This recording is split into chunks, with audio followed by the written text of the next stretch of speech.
ameiandaa timu yake. Kocha, karibu na zungumza na waandishi wa habari. Asante sana. Kwanza nimshukuru Mwenyezi Mungu, tumeweza kusafiri salama kutoka Kigoma kuja Dar es Salaam kwa ajili ya mchezo wetu wa kesho.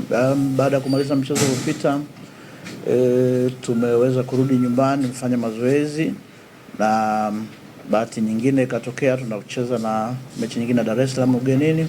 Tumerudi, tumepata kama vipindi vitatu vya mazoezi. Tumejaribu kufanya masahisho ya makosa ambayo tuliyafanya katika mchezo uliopita, na hali ya vijana iko vizuri. Nitaendelea kuwakosa wachezaji watatu kama mechi iliyopita, sikuweza kuwatumia, bado endelea na matibabu, lakini waliokuwepo wako kwenye hali njema, na na imani masahisho tuliyofanya tuko kwenye hali nzuri kwa ajili ya mchezo wa kesho. Shukrani sana mwalimu. Kwa kuangalia Simba mchezo uliopita dhidi ya Mtibwa waliweza kupata draw, na nyie mnaamini mchezo wa kesho dhidi yenu utakuwa mchezo wa aina gani? Sio mchezo rahisi. Tunacheza na timu bora Tanzania, timu bora Afrika, na tunategemea mchezo utakuwa wa kimbinu zaidi. Kwetu tumejiandaa kuweza kucheza nao katika mazingira ambayo tumeona mechi zao za mwisho ya kimataifa na ile ya Mtibwa, na imani tutacheza kwa tahadhari, pia kwa kuheshimu na kuona tunakuwa na mwendo mzuri katika muda wote wa mchezo.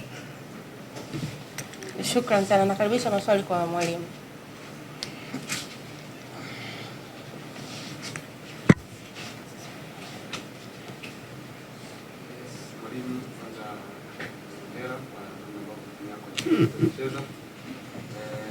Kabla ya mchezo uliopita dhidi ya Yanga tulipata bila kuhusudu, lakini baada ya kuondokewa na mchezaji kama mchezo uliopita mkaruhusu sita, mpango wenu wa kiulinzi ili kuendeleza kile ambacho mlifanya kabla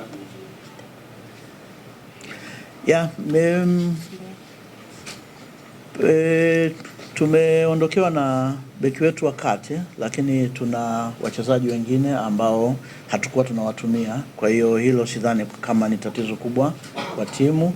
Kilichokuwepo, tulifanya makosa kwenye mchezo uliopita yalitugharimu kwa kiwango kikubwa cha kupoteza magoli.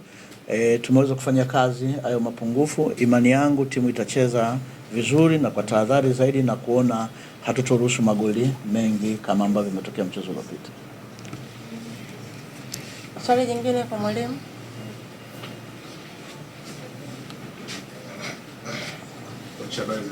Nzuri. Kwanza kabisa hongera kwa safari, lakini pia hongera kwa Mashujaa kwa bora katika Tanzania bara. Simba wanakwenda kutumia uwanja wa Meja Jenerali Samoei ambao hutumika kama uwanja wao wa nyumbani, wakitegemea kuwa na mashabiki kubwa ya mashabiki tofauti na upande wenu.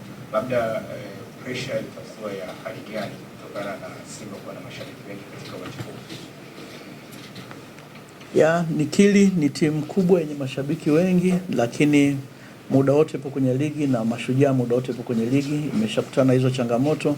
Kwetu tutaangalia namna gani tutacheza kwa utulivu na kuheshimu bila ya kupata madhara yote kutoka kwa mashabiki wao.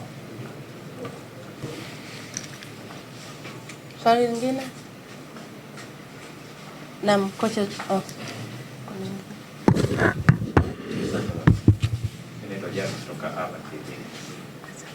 Tumezungumza kwamba zaidi kupunguza makosa ili usiruhusu mabao mengi. Kwa aina ya uchezaji wa Simba, unaamini kwamba wanapocheza mnaogopa ama mnaona wanaweza kupata mabao, na ndio mama sema haidi sipate mabao mengi?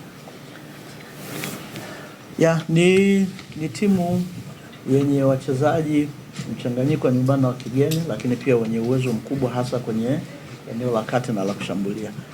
Nazungumza hivyo sio kwa maana ya kuogopa, kwa maana ya kuwa na uhakika wa kucheza sisi kwa usalama zaidi. Tulifanya makosa, na kawaida ukishafanya makosa mechi inayofuata unafanya masahisho ya makosa, usiweze kuyarudia, kwa sababu ukiyarudia atakugharimu. Tutaingia kwa kuwaheshimu, lakini sio kwa kuogopa. Kwa kuheshimu, kwa maana wana timu iliyo bora, wana wachezaji walio bora kama ambavyo na sisi tupo.